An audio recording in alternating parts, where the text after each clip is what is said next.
The obsession to drink alcohol on August 5th of 2000. I never say that I stopped drinking because I could never stay stopped.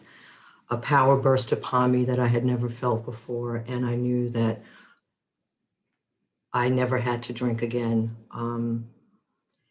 I wasn't looking for a solution. I just had nothing else to try. And it was a very hot day of August. Oh my God, August 5th. I'll never forget that day. I had 50 cents in my pocket once again. And I always found that I had 50 cents in my pocket. Was I going to get a Lucy or a beer? But this particular day, I knew that I couldn't take it anymore. And for those of you that are on the Zoom call, I kind of felt like I did like this, like just kind of bowed my head. Um, and so here we are. You know, I get to talk about God, and it was amazing because I was so excited today because I delight in talking about God. And God delights when we talk about God. So the reading that I was inspired to start my share, because I always know where I'm going to start. I know how I end. I never quite know what goes on in the middle, and that's a good thing because I don't like to really be present. So on page 104 of the 12 and 12, it says, in AA, we have found that the actual good results of prayer are beyond question. They are matters of knowledge and experience. All those who have persisted have found strength not ordinarily their own. They have found wisdom beyond their usual capability. And they have increasingly found a peace of mind which can stand firm in the face of difficult circumstances. And I'm just delighted when I can read a passage and I can actually identify with that feeling and what they're saying. The concept of God is not new to me. I went to Catholic school 13 years, including kindergarten. And I had parents that tried to instill spiritual principles, but I wasn't having none of it. I used to think that circumstances made me drink, but I realized that I didn't have horrific experiences like I hear some of my brothers and sisters in AA have experienced. But the thing I have in common with them is what I felt the same way on the inside that they did, and I felt that way on the inside from when I was a young kid. And so like all of us, we found this power in alcohol, you know, the spirit with the small s. I remember I was sitting in a crack den because I have a lot of drugs in my story. I thought I was an alcoholic because, see, I thought I was an addict because alcohol never let me tell the truth about it. I remember when I went to a therapeutic community before I came into AA, they asked me how much I drank, and I said, I don't drink that much. So that's my thinking when it comes to alcohol. And I remember I said to myself, the only thing I had not tried was God. I remember saying that, sitting there with the stem in my hand, but I didn't know how to get to God. Going to church seemed real foreign. Picking up the Bible seemed just as foreign. So I did absolutely nothing. And I continued to do what I continued to do. I'm very grateful. I didn't come into AA right away. I went to a TC, and while I was in a TC, I went to AA because they were going to close this particular house down, and that was the only place they would let us go. See, 20 years separated from alcohol, I get an opportunity to look at my life with God.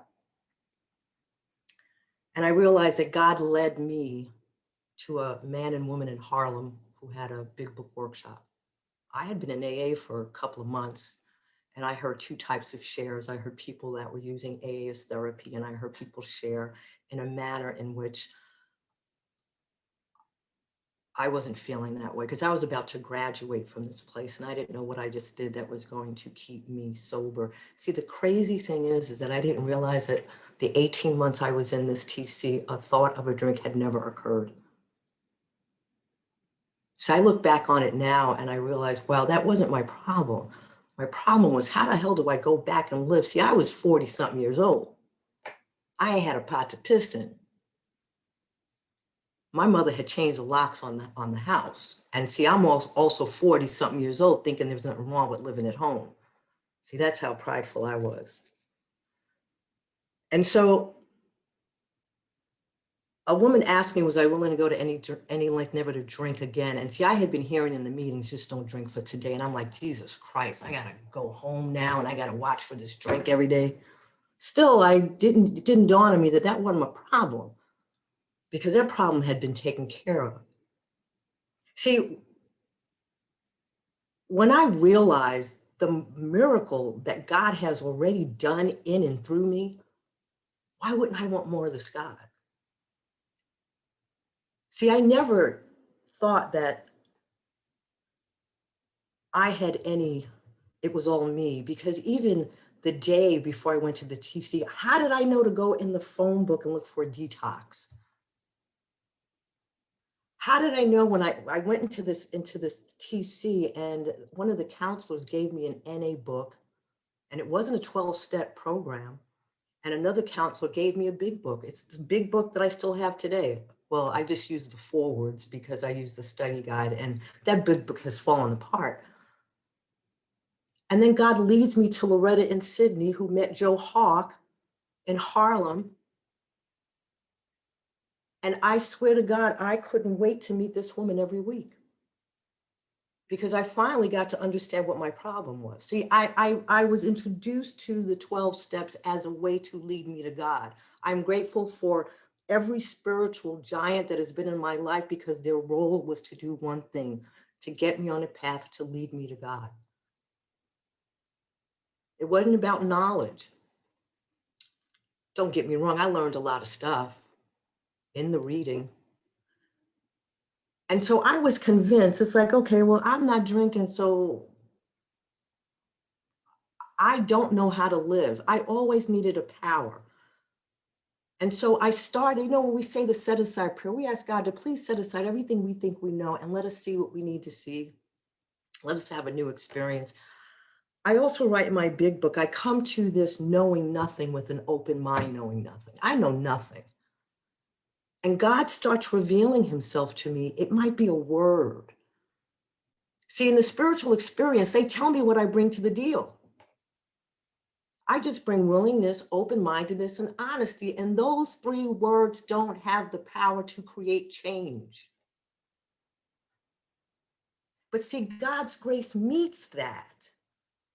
And then God does what God does in and through me and in spite of me.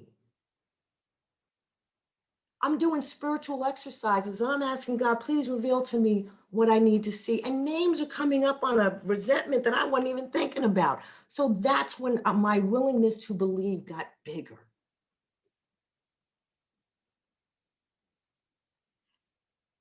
My willingness to believe turned into faith, and then turned into trust.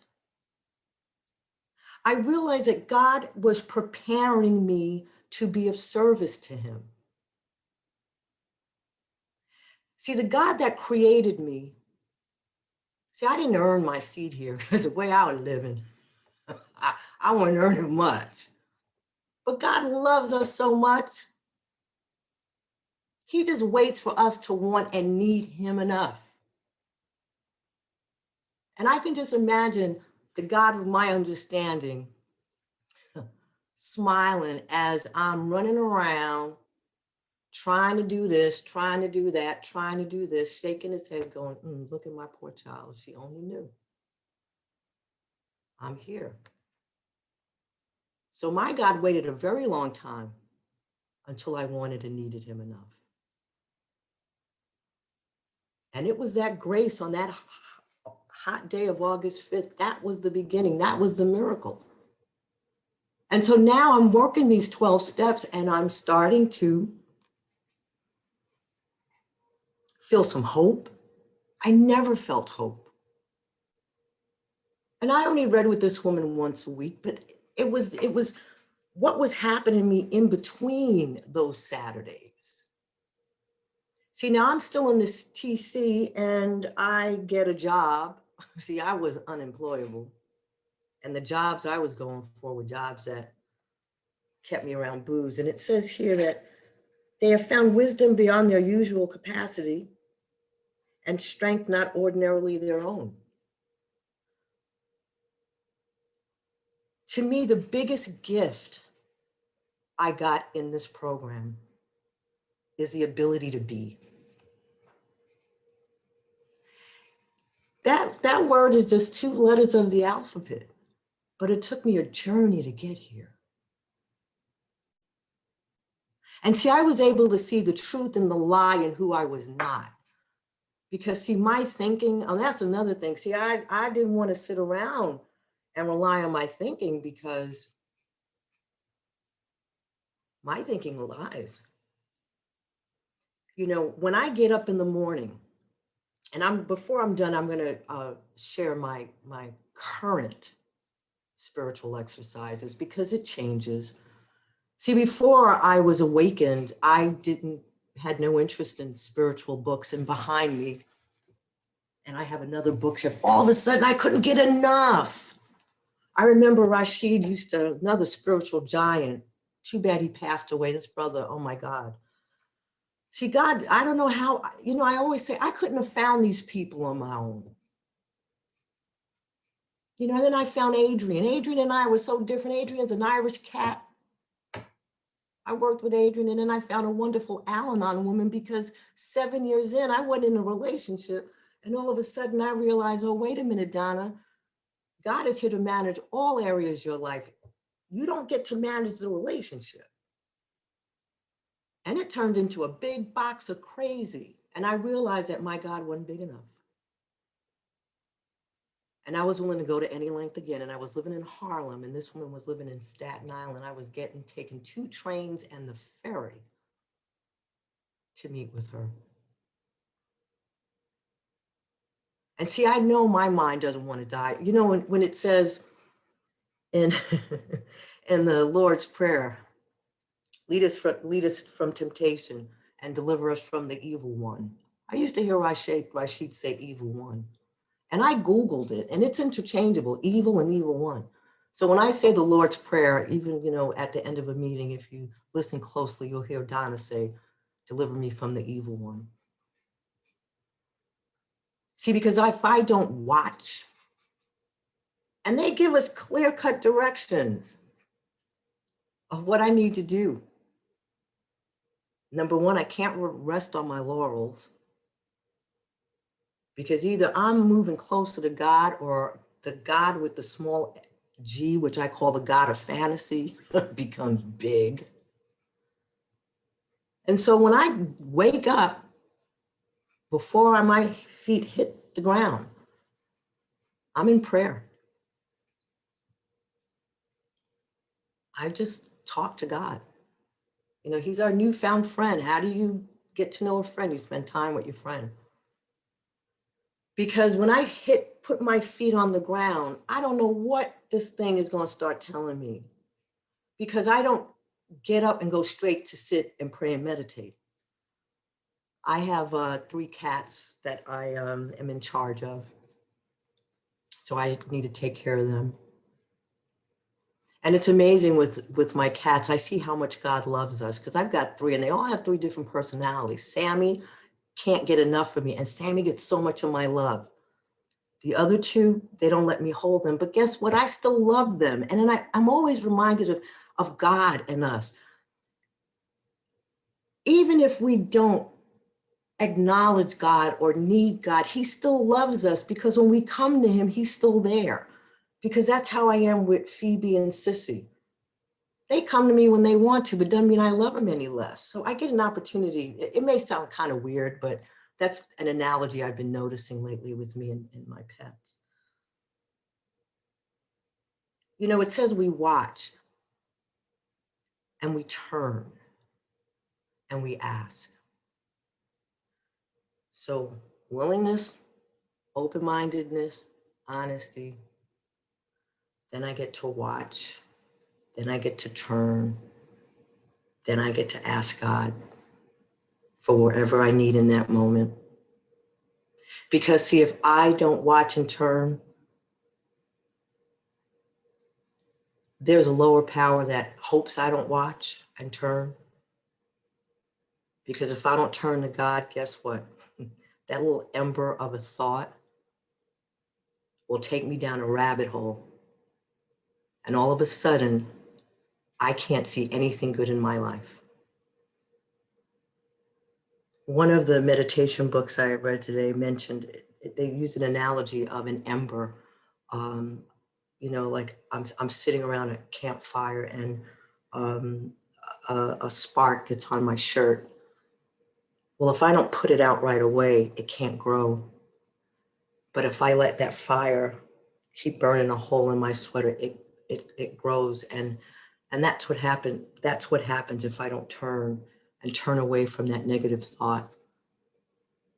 It grows. I can get up in the morning, and this is in my best thinking. It's a cloudy day, and my thinking tells me it's going to be a crappy day because the sun's not out. Now, what kind of crap is that? The only truth is the sun's not out. So I've learned not to rely on the lies of my thinking mind. There's two things God wants me to do: rely on him and be of service to him. Rely on him and be of service to him. So I mentioned all these spiritual giants that God put in my path. What God was doing was preparing me so I can be of service to him. So since the first year I came into AA 20 years ago, God has been sending me multiple people to work with. I remember the first time I said, Loretta, what am I going to do? She said, if you're a page ahead, you can work with them. See, because my mind tells me that I don't know there's a big book enough. Other people are better than me. Other people are better than me. But I know if I trust and rely on God, God will share through me what I need to share. And sometimes when I know that I have to read it with a group, I ask them, okay, what page are we on? See, because I purposely don't want to prepare. And I go through this big book and I don't say the same thing twice. I know I have evidence of what God has done in my life. See, I don't get caught up in the gifts because I got a lot of gifts. I used to be financially so, fear. I'm semi-retired and I have no financial insecurity today. See, I get off on thanking the giver of the gifts. And it's true, we don't have to pray for ourselves. As long as I'm being of service to God, my needs are taken care of. I don't have to pray. What I do pray is show me how I can be of service, of better service, because I do that on my job. Now here it is, I'm coming out of a TC. This is why I know God does everything for me, because I get a job that takes me around the country. I'm an executive assistant. I know a lot of executive assistants, but I don't know too many that are traveling across the country with the board of directors. I didn't get myself that job. And the only way I can do that job is because now my reaction and outlook to life is different. Now I'm a worker amongst workers. I'm not trying to do the Fred Flintstone at 5 o'clock, time to get out. What can I do to help?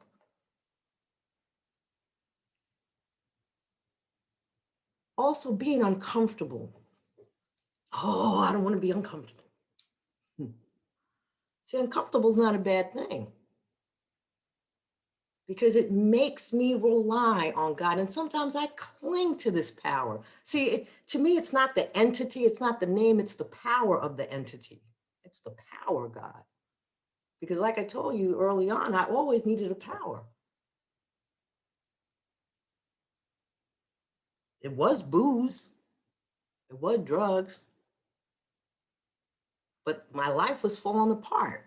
And I couldn't rely on my thinking because I'm losing apartments, I'm quitting jobs before I get fired, and self isn't protecting me, self isn't letting me see the truth in all of that.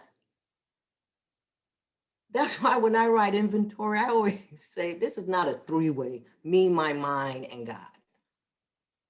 Because see, all of a sudden my mind wants to show up when I'm doing the work to help me. You can't help me in any other manner, but when I'm doing stuff with God, you want me to question what I'm writing? That's why I tell people, when you write, you say a prayer. When your pen stops writing, you're done. And you close out in prayer and you thank God for letting you see truth. And you keep it moving. I don't let my mind say, oh, what about this? What about that? All of a sudden now it wants to be a help.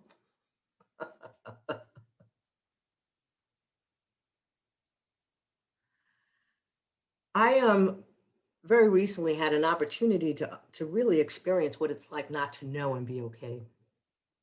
That's another thing. See, with God, I can not know and don't need to know, don't have to know.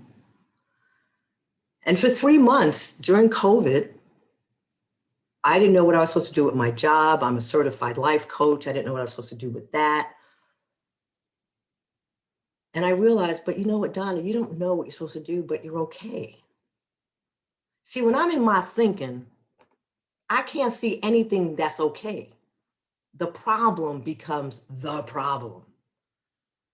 And I remember, I have a place in my apartment where I sit.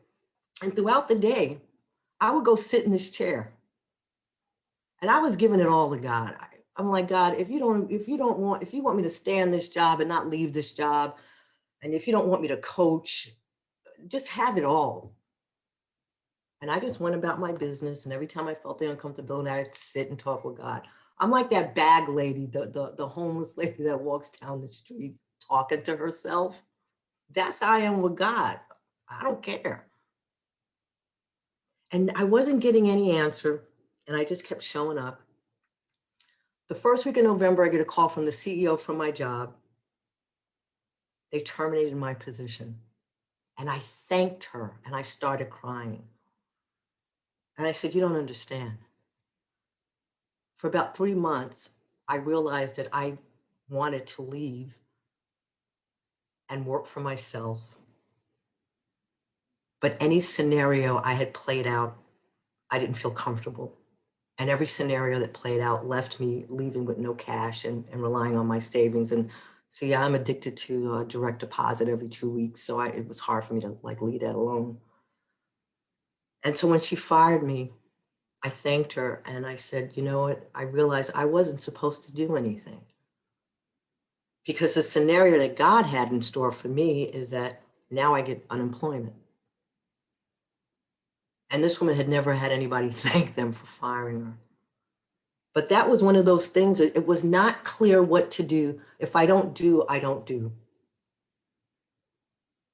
And so who am I being? I'm being trusting. I'm realizing that I am okay. I just don't know this one area.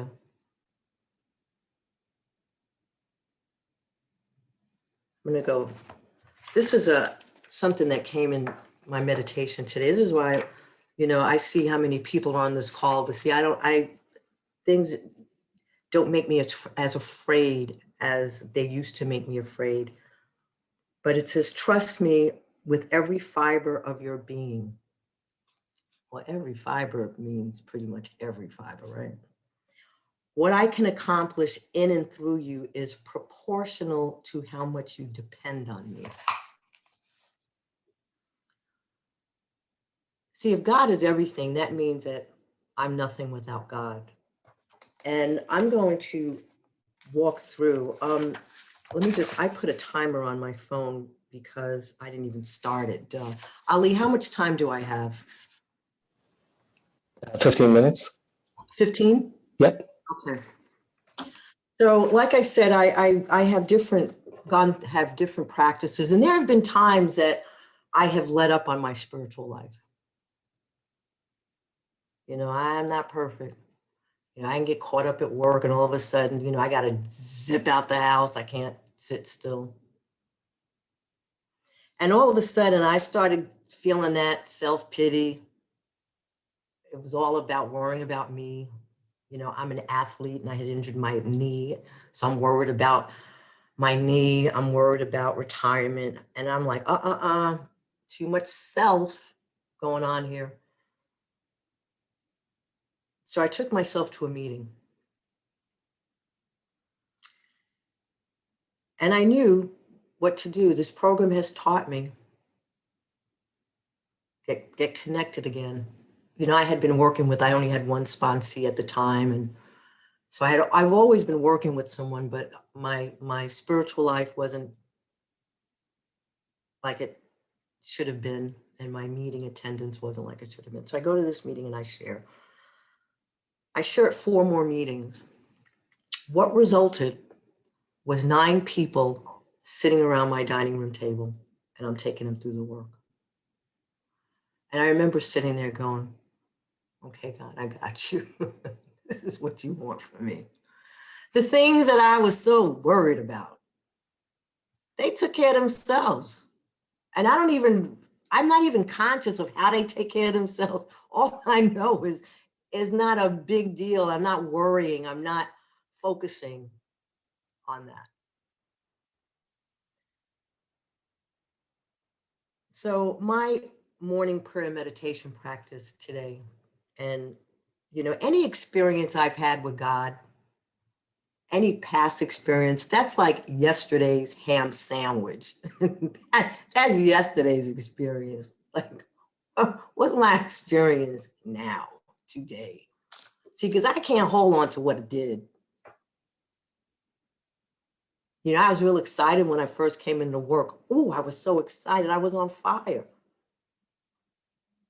But how do I take that being on fire and turn belief in God into total reliance? Because believing in God and relying on God is 2 different things. They don't say that I try to manage these principles. They say, I humbly ask God to show me how to be, because I don't know the first thing about practicing God's principles. See, because when I put my feet on the floor, it's not God's principles. If I've always been impatient in my life, I don't know the first thing about patience and dishonesty. Oh, Lord have mercy. I don't know about you guys, but I remember, because I wanted you to like me and I wanted you to think I was this great big such a much, I would lie. And I would actually hear myself and see myself lying. It was like the lie, I was out of control with that. So I had to be shown how to be honest. And some defects are very easy. Like, God can remove those. And I always say that God gives us all gifts and strengths. See, now I get an opportunity to be who God intended me to be. See, people have always found me attractive. I've never found myself attractive. Because there was always something I was focusing on to make me feel unattractive. I couldn't stand in a room by myself because in fear somebody would walk up to me. So I was so selfish. If I was going to a party, I would wait till all my friends got there first. Then I would show up, just so I wouldn't have to stand by myself and I have people that I can walk up to. See, now I could walk in a room and I can just stand in a room. And I don't have to talk to people for me to be okay to have mindless conversations. Because I was fearful. I was fearful of walking up to people and fearful of walking away from people, fearful of what you might be saying when I'm coming up to you and fearful of what you might be saying when I walk away. What kind of life is that? That's not the life God wants me to have. He didn't remove the problem of alcohol and drugs for me to still live in a small life. The God that created me recreates me. And then I can show up how he intended for me to show up. It says we become intelligent agents, spirit heads leading his everlasting creation. Wow, sounds like he wants us to work on his behalf. And see, if God is all knowledge and I'm relying on God, I become intelligent. I can do his work. It's not Donna. It's not the gospel according to Donna. And I tell you, more and more and more I'm on this path, I want more and more of God. So I start my day, I say the set aside prayer. See, I pray and then I get still. And to me, prayer is a petition. It's asking. It's thanking. And then I say the 3rd step prayer.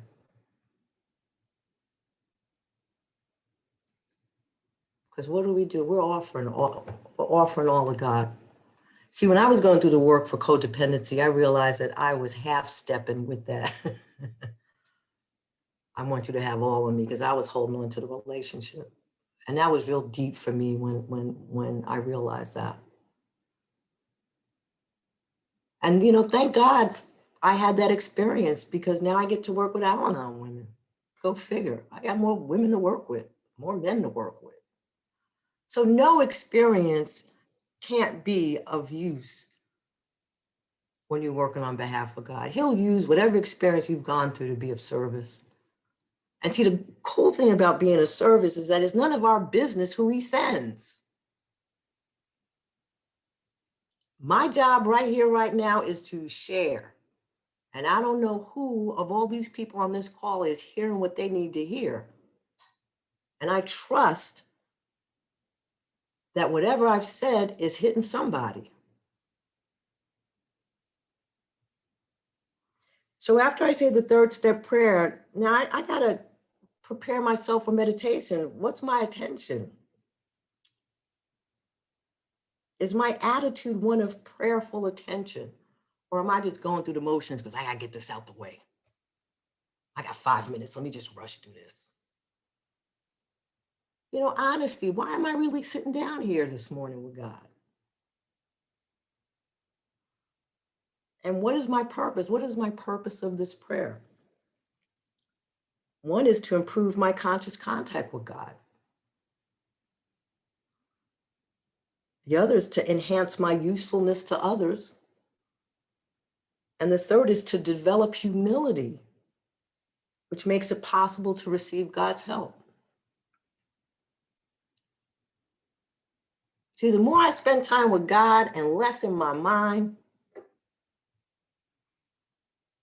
I can receive God's help. Because once this thing back, my Al-Anon sponsor used to say, God, please crush my ego into little pieces so it's harder to rebuild. Willingness, when there's willingness, there's forward movement. When there's forward movement, there's momentum. When there's momentum, there's commitment. And that's how I like to go through this work. Just keep it moving. Keep it moving. Then I ask, well, who is God as I understand this God in this moment, this morning? Is he everything? Is he all knowledge? Is he all power? Is he all love? And is he all presence? And I sit with that. And if I could answer yes to all that, well, how big am I? I ain't very big at all. And see, I'm okay with that. See, because my best thinking wound me up in the therapeutic community at the age of 43. So God is everything. And do I believe that God is deep down inside of me? Well, if I believe God is deep down inside of me, why do I keep wanting to look outside of myself for comfort? See, because that's where I thought I needed to find my comfort. That's why I used to blame everybody, because I thought I needed all these external things in my life to be okay. And it wasn't enough. I remember the guy that I was with when I was back shit crazy said, Donna, no matter what I do wouldn't be enough. And I didn't want to hear that, because I was convinced, no, you just have to treat me a little better and then I'll be okay. So whatever external thing I wanted in my life, it wasn't going to be enough, because that's not where my problem was. My problem's on the inside. And I grew up as a kid with the problem being on the inside. They say the nervous disposition in the big book. Look up the word nervous, unsteady, uneasy, jumpy, excitable. That was me before I picked up a drink. And it's me after a drink if I try to rely on myself. So yes, I believe God is inside. So then I ask God to direct my thinking, especially divorce it from motives of selfishness, self-seeking, self-pity, resentment, fear, and dishonesty. Motive. That was my middle name. I always had a motive. Manipulator was also my middle name. So God, divorce. Divorce means to separate it, remove it. And please clear my thinking of wrong motives. So now we've got some more motives we've got to look at. So I think about the 24 hours ahead. What will I do? And it's okay to think about it. And I also have my day planner. So after I do my meditation, I write in my planner what I want to get done. I consider my plans. Who will I be? How do I want to show up? What kind of human being? Because see, we're part of the human race now. We entered the world of the spirit, which enables us to connect with the universe. And see, it's funny, we enter the world of the spirit and we want to enter and try to control that. Now, I know 3 dimensions: physical, mental, emotional. The 4th dimension of existence, I have no clue what that is. But I still want to be prideful and want to be in the world of the spirit and still want to control stuff. It's just like I come to your house. I come to Ali's house. I got to wait for Ali to tell me where to put my coat. I got to wait for Ali to tell me where I should sit. I got to wait for Ali to ask me what I want to have for drink. When I do that, the same thing when I walk into the world of the spirit, that's God's spirit. That's God's world. I need to follow God's directions. I don't come in here like gangbuster, like I'm this great big Willy Bobo.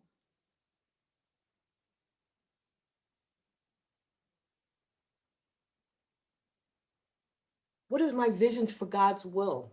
Not Donna's will, not Donna's vision. How can I best serve thee? Remember 2 things. We rely on him and we're of service to him. How can I be of service? And then indecision. Please give me inspiration, an intuitive thought, or a decision. Help me relax and take it easy to stop struggling. I do that all through the day. And see, sometimes I have no music in my apartment. I could never not have anything to distract me. See, God just recently removed the obsession to smoke. And see, I realized, smoking was separating me from God. Because before I would do anything, I go smoke a cigarette. Before I started to do something at work, now that I'm working from home, I go smoke a cigarette. And I realized, you know what? A lot of these times I would do that to get myself prepared. Now, and I'm telling you, God's removed the obsession to smoke. See, that was the biggest thing for me. I couldn't stop thinking about a cigarette, and I don't think about a cigarette anymore. Thank you, God. Now, before I prepare to do something, I don't go to something else. I go to God. I'm about to do something, and my mind tells me it's going to be hard. So I ask God's help. God, please show me how to stay disciplined and give me the strength to get this done. And you'd be amazed how much I get done during the day. And I'm in semi-retirement and I get a lot more done because I'm starting a new business. You would think at 64, I'd be taking it easy, but I still want to help as many people as I help. That's why I became a coach. And then it's only with God's help because I couldn't be this disciplined. And then I select some inspirational or informational reading. Again, all these books I got. I remember I bought a Bible, a study Bible, when I first was awakened. I would sit on the express bus with this big old Bible and a highlighter. And I'm just reading the Bible. I went to Catholic school. See, I was always suspect to Catholic school because they gave us the catechism. So I thought they was hiding something like, what's up? We don't get a Bible? So I was always like suspect. But see, we don't have to be suspect about a higher power in AA. Because we get to see the recovered alcoholic. That's why. we show up. You know, it says we go to sordid places wherever we can be of service. And some of those sordid places can be some AA meetings, because there's some sick AA meetings. I remember Rashid said, you can't be sitting in big book meetings all the time, girlfriend. You got to be sitting in some of these middle of the road AA meetings and start sharing. Because for every one of you on this call, there's 10 other alcoholics that have not heard the message. That's where we need to be, here and there.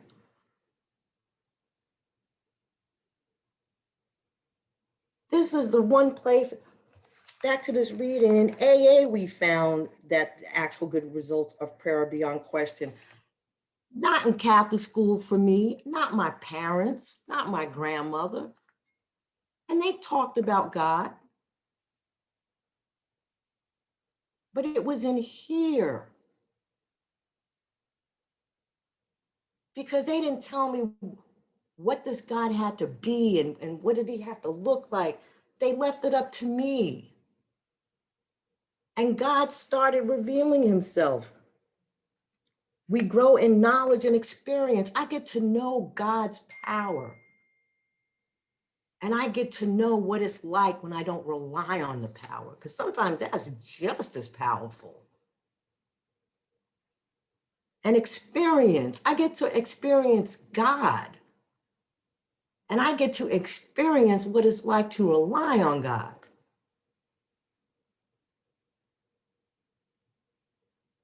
See, I knew I wasn't going to have a problem speaking about God tonight. This has been, you know, I look back and it's just amazing to me. God led me here. You know, I also try to be as humble as I can, you know, because, you know, my ego don't like to hear a whole lot of praise because it wants to start taking credit for shit. And it's like,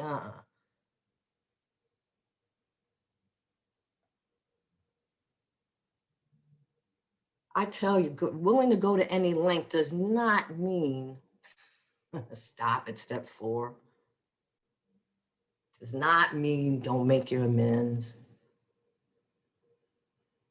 Does not mean not praying and meditating and throughout the day. Ask for help. You know, it's interesting about prayer. Like, when I pray, I don't pray like I don't believe God's power is enough.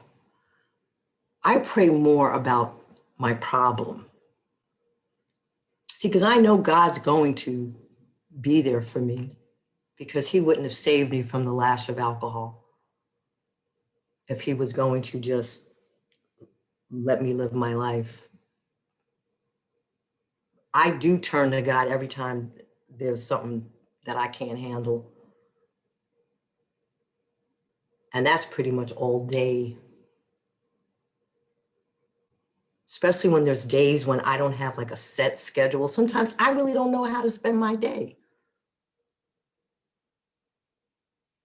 And that's when I'm like, okay, what am I supposed to do?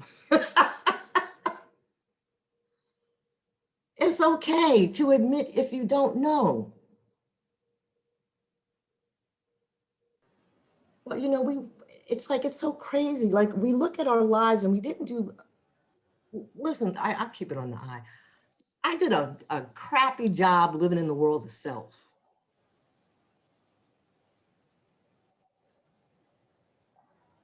So I don't need to understand how this works. I don't need to understand God. I don't need to know these things before I'm willing to believe in God. I don't have to have the look for this sponsor and that sponsor, because it's not the sponsor.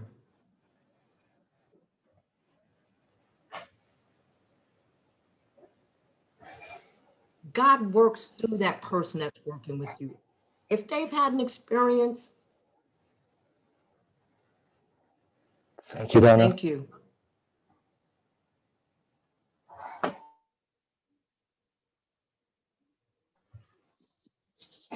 Beautiful. Teresa, come on up, please.